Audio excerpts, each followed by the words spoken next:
Malaiyandi begins today's work by cleaning the mould.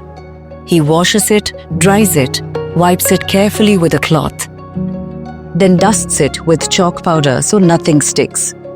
Only then does yesterday's prepared mixture go in.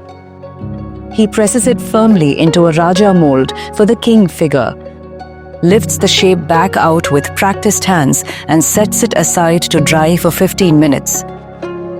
The front is made first, then the back. Only much later will the two halves finally meet. Everything about the doll depends on what happens inside this mould. Yet, it isn't something Malaiyandi made himself.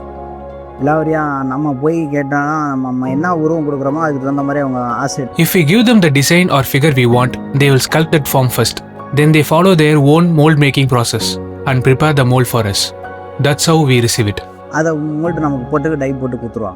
The moulds come from Cuddalore, made by artisans whose everyday work is sculpting temple idols and other figures.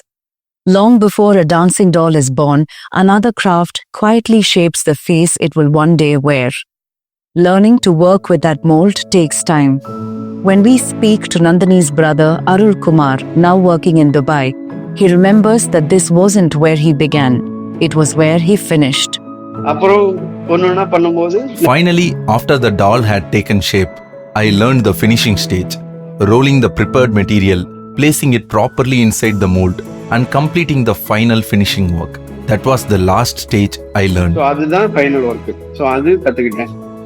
The last stage anyone learns. The first stage every finished doll depends on. When today's batch is complete, Malaiyandi washes the mold again before putting it away. Because we use the mold every day, we repeatedly apply adhesive and clean it after every use. Constant washing and usage gradually wear it out. Once it gets damaged, the doll no longer comes out with proper finishing. Every mold has a life. Used every day, cleaned after every batch, it slowly loses the precision that gives each doll its character. When that happens, it isn't repaired. It's replaced, and the learning begins all over again with a new mold in the artisan's hands.